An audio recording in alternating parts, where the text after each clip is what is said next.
Vue.js is remarkably easy to start using. The easiest way to get started is to include Vue in a regular old HTML file using its CDN. Just like that, we've added Vue to our site. Now, let's create a div with the ID of shopping list, where our Vue app will live. Inside, we can add an h1 saying, "Hello, Vue." Right now, we haven't done anything with Vue, so let's start using it. I'll add a new script tag under the Vue import and call Vue.createApp to create our Vue instance.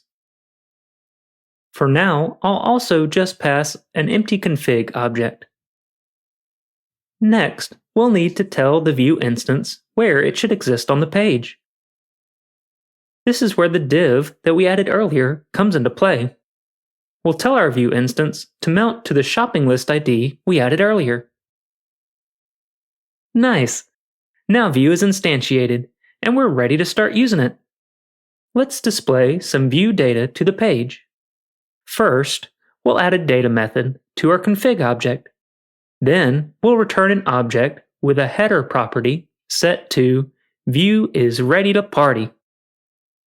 The object that data returns is where we can store data for our Vue instances to use. Don't worry too much about it now, we'll cover it in depth later. Let's get our header onto the page using Vue's templating syntax, or oftentimes known as the double mustache syntax. Alright, our header is now on the page. One of the most exciting features of Vue is its reactivity system. In fact, I bet that's probably what you're here for, so let's go take a look. We can create an input field and use Vue's vModel directive to bind our header to the input. This ensures that the text in the input stays in sync with the header at all times.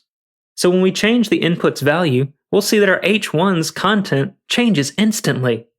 Isn't that incredible?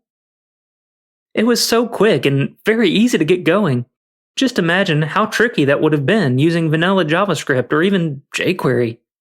We would have had to set up an event listener on the input, then update the heading every time the user typed something. And that only takes care of the one-way data binding.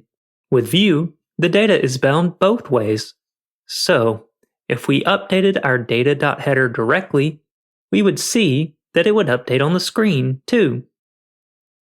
To see that in action, let's assign our Vue instance to a variable, and then we'll use it in our console.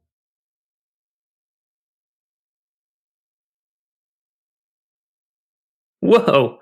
How cool is that? Now, this is just a taste of the power that Vue provides us in such a simple, easy-to-use format. During this course, we'll explore everything Vue has to offer us while we build a shopping list app together. By the end of this course, you'll be ready to start using Vue in your own projects and tackle the other courses here at Vue School. Plus, you'll have the practical understanding you need to build a Vue app of your very own. So, what are we waiting for?